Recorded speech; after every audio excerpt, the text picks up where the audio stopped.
अब यहाँ हमारे पास है उदाहरण 4। त्रिभुज ABC में कोण A का समद्विभाजक AD है। तो देख लेते हैं पहले त्रिभुज। ये कौन सा त्रिभुज है? ABC। ठीक है। इसमें जो AD है इसका कोण का समद्विभाजक, माने कोण को बराबर भागों में क्या करता है, ऐसे ऐसे बांट देता है। और BC पर कैसा है? ये BC पर कैसा है? लंब है, माने यहाँ 90 का कोण बनाता है, यहाँ 90 का कोण बनाता है। तो हमको बताना है कि AB बराबर क्या है? AC। AB और AC क्या है? बराबर। तो त्रिभुज कैसा होगा? समद्विबाहु। तो इसमें यहाँ से लेकर के हमको यहाँ तक लिखना है, दिया है, और यहाँ से लेकर के यहाँ AB से लेकर के यहाँ तक ये करना है, सिद्ध करना है। अब यहाँ पर हम ये हल लिख लें या उपपत्ति ले लें, तो हम दो त्रिभुज ले रहे हैं। यहाँ पर मैं एक त्रिभुज ये इस कलर से बना दे रहा हूँ। एक त्रिभुज क्या हो गया? ABD, है ना, ये ग्रीन वाला, और एक हो गया रेड वाला। रेड वाले का नाम क्या है? ACD ADC, जो भी करना चाहे। तो ये हम दो त्रिभुज ले लिए। ठीक है।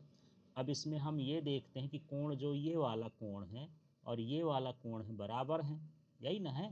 तो इस कोण का नाम क्या है? BAD। BAD। और इधर से क्या है? CAD। तो BAD बराबर CAD है। क्यों है? क्योंकि ये दिया है। फिर यहाँ पर ये जो AD है, ये जो बीच वाली लाइन है ना, ये बीच वाली लाइन क्या है? AD दोनों में है। तो ये क्या हो गया? उभयनिष्ठ। फिर ये जो कोण है, ये वाला कोण अब बात करते हैं, ये है ना, ये कितने का है? 90 का। तो इसका नाम क्या है? ADB। और इधर कर देंगे तो ADC। तो ये ADB और ADC बराबर कितना हो गया? 90। क्यों? दिया है, ये पहले से दिया है, कुछ भुजा पर लंब है। अब यहाँ पर ये जो है लंब हो गया, तो ये दोनों त्रिभुज कैसे हो जाएंगे? सर्वांग सम। यही त्रिभुज लिखना है जो ऊपर लिखे, और की जगह सर्वांग सम लगा देंगे। अब जब सब कुछ बराबर है तो AB बराबर क्या हो जाएगा? AC। और जब दो भुजा बराबर होती है तो ये त्रिभुज कैसा है? समद्विबाहु त्रिभुज है। ठीक है। अब यहाँ उदाहरण 5 है। E और F क्रमशः त्रिभुज ABC की बराबर भुजाओं AB और AC के मध्य बिंदु हैं।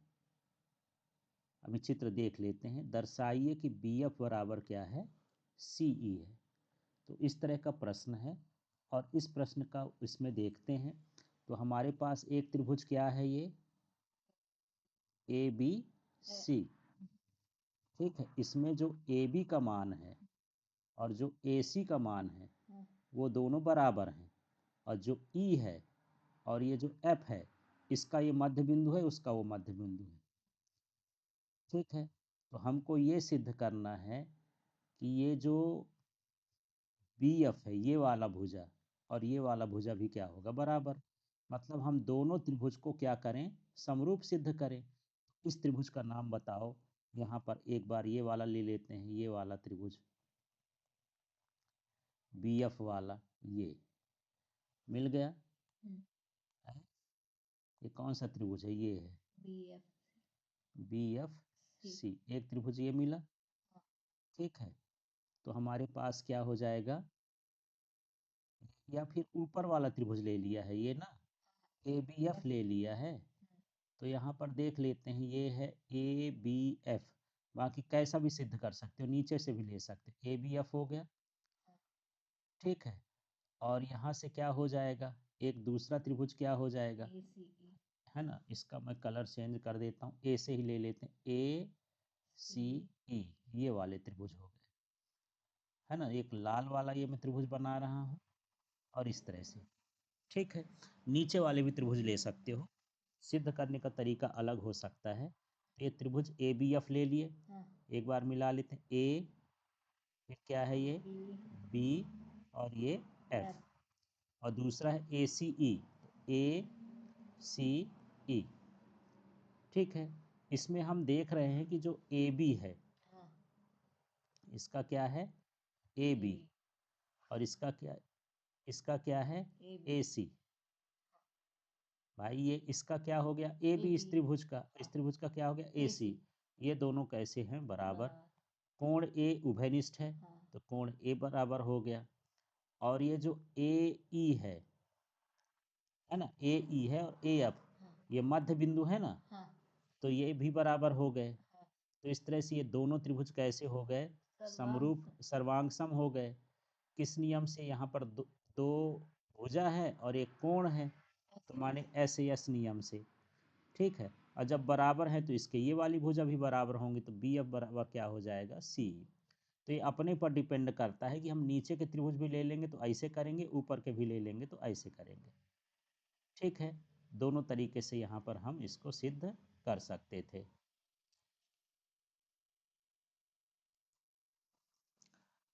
अब यहाँ है हमारे पास उदाहरण 6, एक समद्विबाहु त्रिभुज ए बी सी जिसमें ए बी बराबर ए सी है।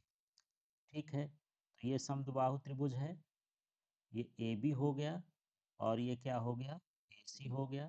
दोनों कैसे हैं, बराबर। भुजा बी सी पर दो बिंदु डी और ई है, तो इसमें ये बी सी भुजा है, इस बी सी भुजा में एक बिंदु डी है और एक बिंदु क्या है, डी है। बी ई और सी डी बराबर है, माने यहाँ से यहाँ तक बी ई और यहाँ से यहाँ तक सी डी, इन दोनों का मान कैसा है, बराबर है। अब हमको सिद्ध करना है कि ए डी बराबर क्या होगा, ए ई, माने यहाँ ए डी और यहाँ पर क्या, ए ई, ये दोनों आपस में कैसे हैं, बराबर हैं। बाकी तो तरीका पता है, पहले दिया है लिखना है, सिद्ध करना है, तो ये तो क्वेश्चन से ही बन जाएगा। इसके बाद यहाँ पर हम उपपत्ति में आते हैं, तो एक त्रिभुज हम लेते हैं ए बी डी। कौन सा त्रिभुज, ए बी डी। हाँ, तो यहाँ ए बी डी ढूंढ लेते हैं, ये वाला त्रिभुज है ए बी डी। ठीक है, और दूसरा त्रिभुज कौन सा ले लिया, इधर का, ये क्या हो गया, ए सी ई, ये दोनों त्रिभुज हो गए। तो इसमें पहले तो ये भुजा और ये भुजा दोनों की बराबर है, तो यहाँ पर ए बी बराबर क्या हो गया, ए सी। दूसरा ये कोण और ये कोण भी बराबर है। कैसे जान गए, यदि भुजा बराबर होती है तो कोण भी बराबर होते, सम्मुख कोण बराबर होते हैं। तो यहाँ लिखना पड़ेगा बराबर भुजाओं के सम्मुख कोण। ठीक है, तो बी कोण बी बराबर क्या हो गया, कोण सी। अब हमको ये दिया है बी ई बराबर सी डी, क्या दिया है, बी ई बराबर सी डी। तो हम क्या करेंगे, दोनों तरफ डी ई को घटाएंगे, उधर भी डी ई, बी ई में क्या कर दिए, माइनस डी ई, और सी डी में भी क्या कर दिए, माइनस डी ई, है ना। क्योंकि किसी समीकरण में किसी को जोड़ सकते हैं, घटा सकते हैं, गुणा कर सकते हैं, भाग कर सकते हैं, बस उसमें अंतर नहीं आना चाहिए। तो मान के चलते हैं कि यदि ये बी ई है, यहाँ से यहाँ तक है, यदि हम इसको हटा दिए, घटा दिए, तो क्या बचेगा, हाँ, तो इधर बी डी बचेगा, तो इधर हम क्या लिख देंगे, बी डी। इसी तरह से यहाँ जो है पूरी है, ये जो हमारा पास सी डी है, सी डी में से डी ई घटा देंगे तो क्या बचेगा, सी ई बचेगा। तो ये हमको ये भी मिल गया, ये भी मिल गया बराबर, ये भी मिल गया। हमारी दो भुजा बराबर हो गई और एक कोण बराबर हो गया, तो ये दोनों त्रिभुज कैसे हो जाएंगे, समरूप, सर्वांग सम हो जाएंगे, समरूप बोल देता हूँ। और जब सर्वांग सम हो गए तो इसका मतलब ये जो ए डी है और क्या है, ए ई है, ये भी आपस में क्या हो जाएंगे, बराबर हो जाएंगे। ठीक, इस तरह से इसको